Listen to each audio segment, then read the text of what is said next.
Welcome to Chamber of Classics, where we share timeless stories that have lingered in the hearts of readers for generations.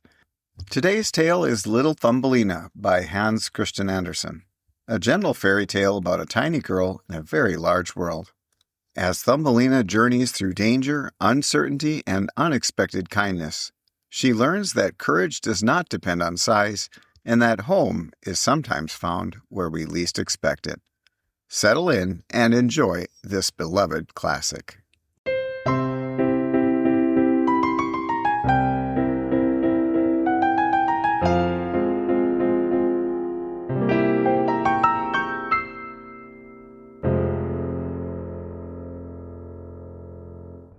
There was once a woman who wished very much to have a little child. She went to a fairy and said, "I should so very much like to have a little child. Can you tell me where I can find one?" "Oh, that can be easily managed," said the fairy. "Here is a barleycorn. It is not exactly of the same sort as those which grow in the farmer's fields, and which the chickens eat. Put it into a flower pot and see what will happen." "Thank you," said the woman, and she gave the fairy 12 shillings, which was the price of a barleycorn. Then she went home and planted it, and there grew up a large, handsome flower, somewhat like a tulip in appearance, but with its leaves tightly closed, as if it were still a bud. "It is a beautiful flower," said the woman, and she kissed the red and golden-colored petals, and as she did so the flower opened, and she could see that it was a real tulip. But within the flower, upon the green velvet stamens, sat a very delicate and graceful little maiden. She was scarcely half as long as a thumb, and they gave her the name of Little Thumb, or Thumbelina, because she was so small. A walnut shell, elegantly polished, served her for a cradle. Her bed was formed of blue-violet leaves, with a rose leaf for a counterpane. Here she slept at night, but during the day she amused herself on a table, where the peasant wife had placed a plate full of water. Round this plate were wreaths of flowers, with their stems in the water, and upon it floated a large tulip leaf, which served the little one for a boat. Here she sat and rowed herself from side to side, with 2 oars made of white horsehair. It was a very pretty sight. Thumbelina could also sing so softly and sweetly that nothing like her singing had ever before been heard. One night, while she lay in her pretty bed, a large, ugly, wet toad crept through a broken pane of glass in the window and leaped right upon the table where she lay sleeping under her rose-leaf quilt. "What a pretty little wife this would make for my son," said the toad, and she took up the walnut shell in which Thumbelina lay asleep and jumped through the window with it and into the garden. In the swampy margin of a broad stream in the garden lived the toad with her son. He was uglier even than his mother, and when he saw the pretty little maiden in her elegant bed, he could only cry, "Croak, croak, croak." "Don't speak so loud, or she will wake," said the toad, "and then she might run away, for she is as light as swan's down. We will place her on one of the water lily leaves out in the stream. It will be like an island to her, she is so light and small, and then she cannot escape. And while she is there, we will make haste and prepare the stateroom under the marsh, in which you are to live when you are married." Far out in the stream grew a number of water lilies with broad green leaves, which seemed to float on the top of the water. The largest of these leaves appeared farther off than the rest, and the old toad swam out to it with the walnut shell, in which Thumbelina still lay asleep. The tiny creature woke very early in the morning, and began to cry bitterly when she found where she was, for she could see nothing but water on every side of the large green leaf, and no way of reaching the land. Meanwhile, the old toad was very busy under the marsh, decking her room with rushes and yellow wildflowers to make it look pretty for her new daughter-in-law. Then she swam out with her ugly son to the leaf on which she had placed poor Thumbelina. She wanted to bring the pretty bed, that she might put it in the bridal chamber to be ready for her. The old toad bowed low to her in the water and said, "Here is my son. He will be your husband, and you will live happily together in the marsh by the stream." "Croak, croak, croak," was all her son could say for himself. So the toad took up the elegant little bed and swam away with it, leaving Thumbelina all alone on the green leaf, where she sat and wept. She could not bear to think of living with the old toad and having her ugly son for a husband. The little fishes who swam about in the water beneath had seen the toad and heard what she said, so now they lifted their heads above the water to look at the little maiden. As soon as they caught sight of her, they saw that she was very pretty, and it vexed them to think that she must go and live with the ugly toads. No, it must never be. So they gathered together in the water, round the green stalk which held the leaf on which the little maiden stood, and gnawed it away at the root with their teeth. Then the leaf floated down the stream, carrying Thumbelina far away, out of reach of land. Thumbelina sailed past many towns, and the little birds in the bushes saw her and sang, "What a lovely little creature!"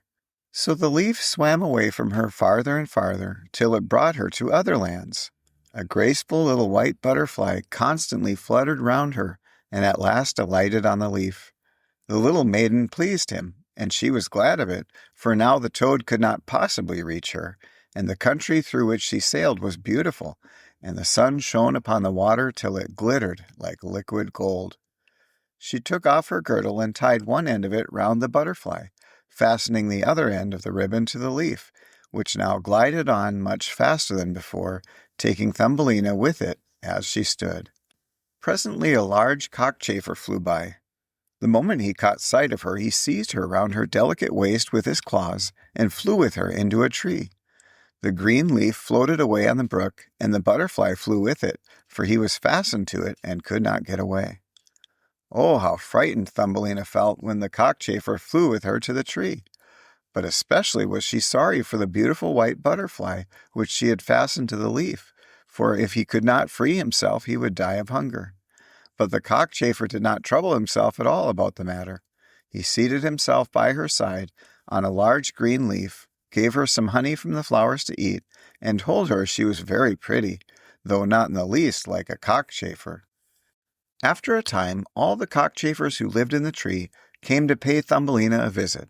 They stared at her, and then the young lady cockchafers turned up their feelers and said, "She has only 2 legs. How ugly that looks!" "She has no feelers," said another. "Her waist is quite slim. Pooh! She is like a human being." "Oh, she is ugly," said all the lady cockchafers.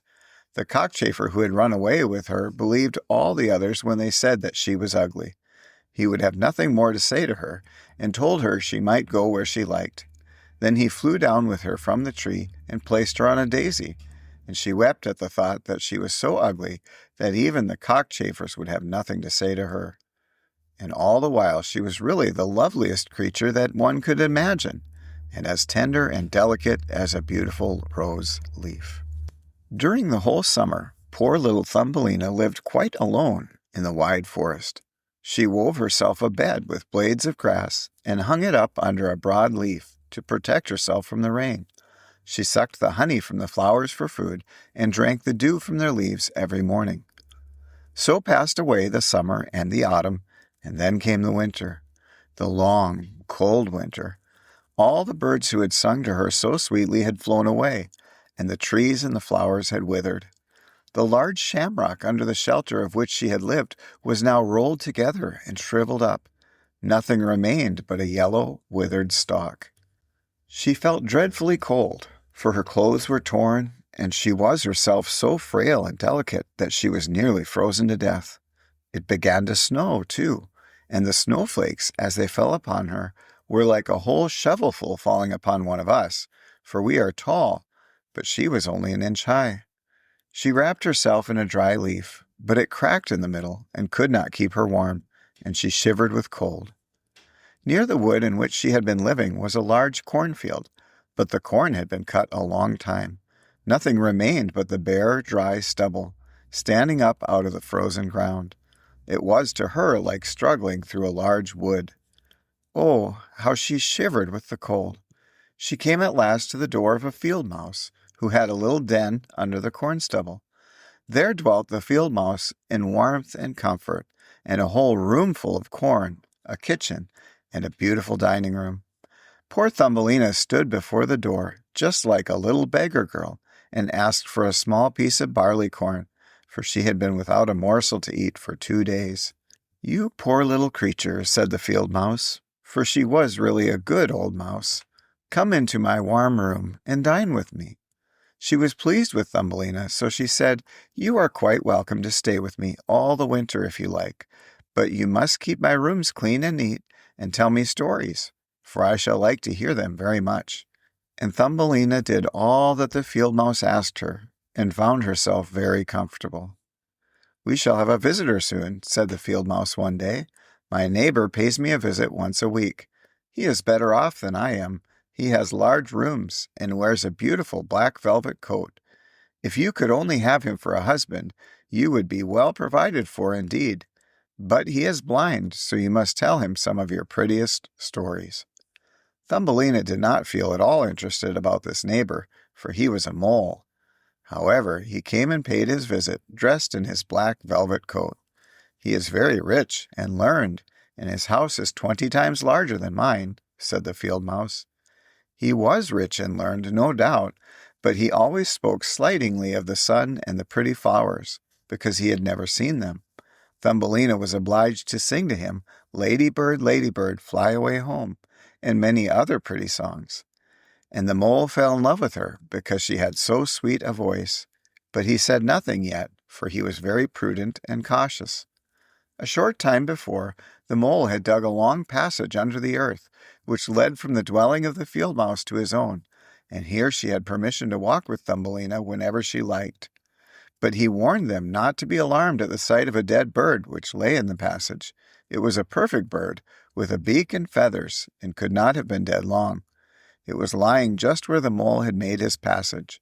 The mole took in his mouth a piece of phosphorescent wood, which glittered like fire in the dark. Then he went before them to light them through the long dark passage. When they came to the spot where the dead bird lay, the mole pushed his broad nose through the ceiling so that the earth gave way and the daylight shone into the passage. In the middle of the floor lay a swallow, his beautiful wings pulled close to his sides, his feet and head drawn up under his feathers. The poor bird had evidently died of the cold. It made little Thumbelina very sad to see it. She did so love the little birds. All the summer they had sung and twittered for her so beautifully. But the mole pushed it aside with his crooked legs and said, "He will sing no more now. How miserable it must be to be born a little bird. I am thankful that none of my children will ever be birds, for they can do nothing but cry tweet, tweet, and must always die of hunger in the winter." "Yes, you may well say that, as a clever man," exclaimed the field mouse. "What is the use of his twittering, if when winter comes he must either starve or to be frozen to death? Still, birds are very high bred." Thumbelina said nothing, but when the two others had turned their backs upon the bird, she stooped down and stroked aside the soft feathers which covered his head, and kissed the closed eyelids. "Perhaps this was the one who sang to me so sweetly in the summer," said she, "and how much pleasure it gave me, you dear pretty bird." The mole now stopped up the hole through which the daylight shone, and then accompanied the ladies home. But during the night Thumbelina could not sleep, so she got out of bed and wove a large, beautiful carpet of hay. She carried it to the dead bird and spread it over him, with some down from the flowers which she had found in the field mouse's room. It was as soft as wool, and she spread some of it on each side of the bird so that he might lie warmly in the cold earth. "Farewell, pretty little bird," said she. "Farewell. Thank you for your delightful singing during the summer, when all the trees were green and the warm sun shone upon us." Then she laid her head on the bird's breast, but she was alarmed, for it seemed as if something inside the bird went thump, thump. It was the bird's heart.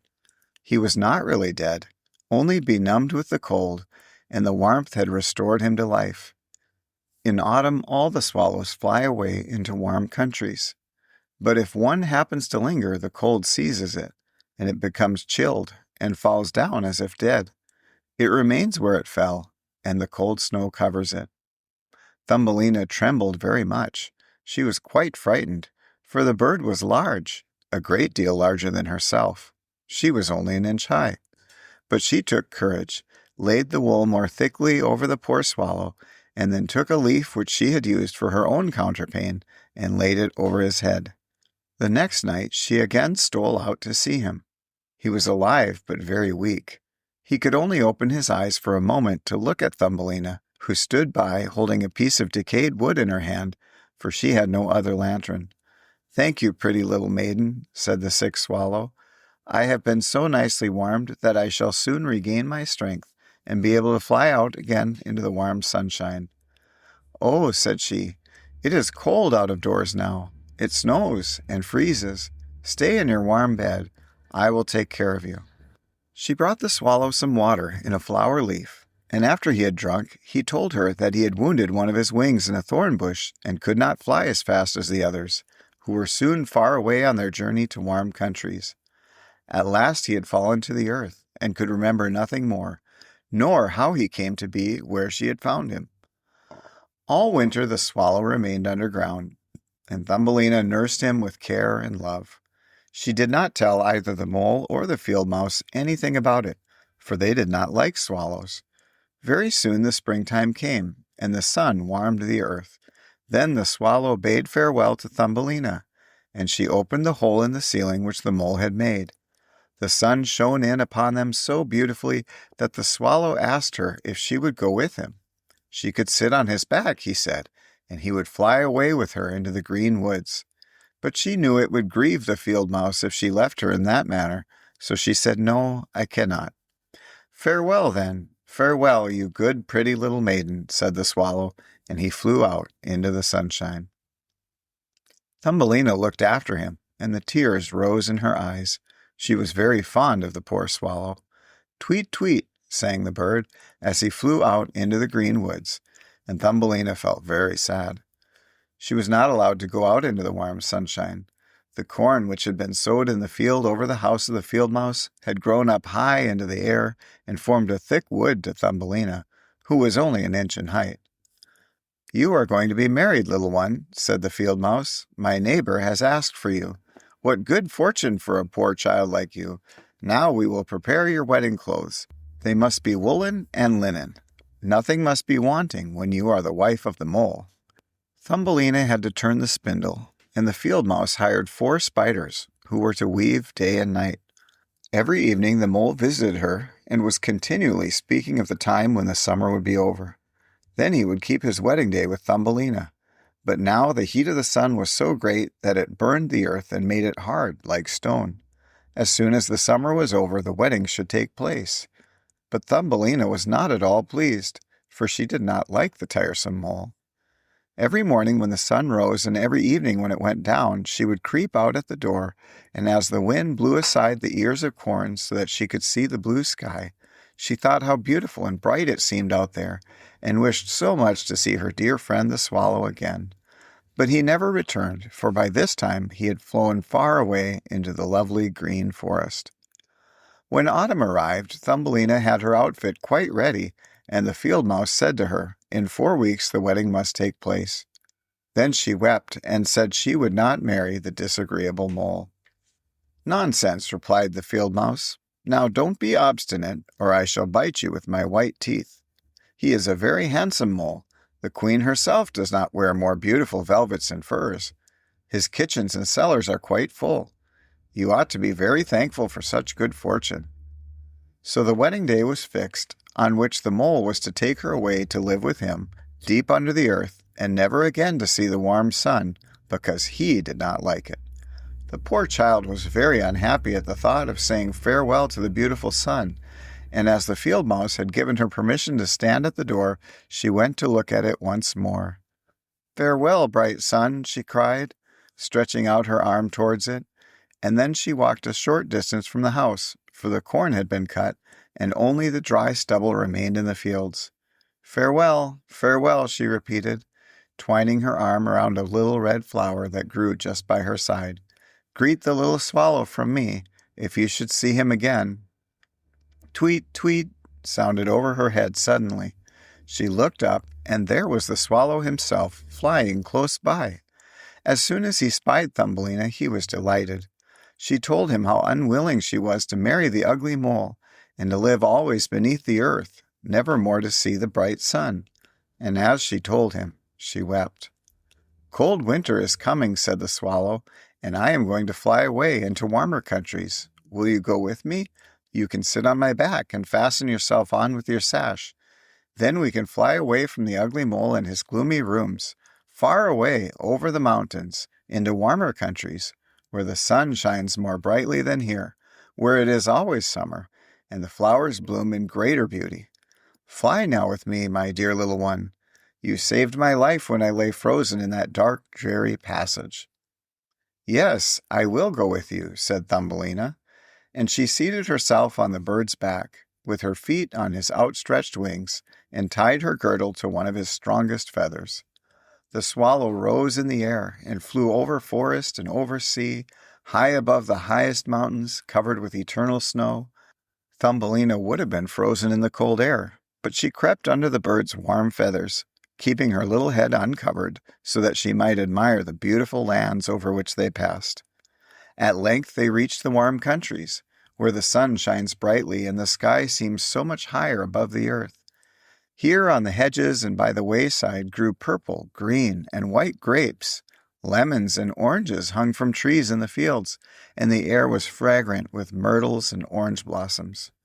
Beautiful children ran along the country lanes, playing with large butterflies, and as the swallow flew further and further, every place appeared still more lovely. At last they came to a blue lake, and by the side of it, shaded by trees of the deepest green, stood a palace of dazzling white marble, built in the oldest times. Vines clustered round its lofty pillars, and at the top were many swallows' nests, and one of these was the home of the swallow who had carried Thumbelina. "This is my house," said the swallow, "but it would not do for you to live there. You would not be comfortable. You must choose for yourself one of those lovely flowers, and I will put you down upon it, and then you shall have everything that you can wish to make you happy." "That will be delightful," she said, and clapped her little hands for joy. A large marble pillar lay on the ground, which, in falling, had been broken into 3 pieces. Between these pieces grew the most beautiful large white flowers, so the swallow flew down with Thumbelina and placed her on one of the broad leaves. But how surprised she was to see in the middle of the flower a tiny little man, as white and transparent as if he had been made of crystal. He had a gold crown on his head and delicate wings at his shoulders, and was not much larger than she was herself. He was the angel of the flower, for a tiny man and a tiny woman dwell in every flower, and this was the king of them all. "Oh, how beautiful he is," whispered Thumbelina to the swallow. The little prince was at first quite frightened at the bird, who was like a giant compared to such a delicate little creature as himself. But when he saw Thumbelina, he was delighted and thought her the prettiest little maiden he had ever seen. He took the gold crown from his head and placed it on hers, and asked her name, and if she would be his wife and queen over all the flowers. This certainly was a very different sort of husband from the son of the toad, or the mole with his black velvet and fur. So she said yes to the handsome prince. Then all the flowers opened, and out of each came a little lady or a tiny lord, all so pretty it was quite a pleasure to look at them. Each of them brought Thumbelina a present, but the best gift was a pair of beautiful wings, which had belonged to a large white fly, and they fastened them to Thumbelina's shoulders so that she might fly from flower to flower. Then there was much rejoicing, and the little swallow, who sat above them in his nest, was asked to sing a wedding song, which he did as well as he could, but in his heart he felt sad, for he was very fond of Thumbelina, and would have liked never to part from her again. "You must not be called Thumbelina any more," said the spirit of the flowers to her. "It is an ugly name, and you are so very lovely. We will call you Maya." "Farewell, farewell," said the swallow with a heavy heart, as he left the warm countries to fly back into Denmark. There he had a nest over the window of a house in which dwelt the writer of fairy tales. The swallow sang tweet, tweet, and from his song came the whole story. Thank you for listening to Little Thumbelina by Hans Christian Andersen here on Chamber of Classics. If you enjoyed this story, we invite you to follow the podcast for more classic literature, fairy tales, and timeless stories. thoughtfully read and carefully preserved for modern listeners. Until next time, may you always remember that even the smallest voice can carry great strength.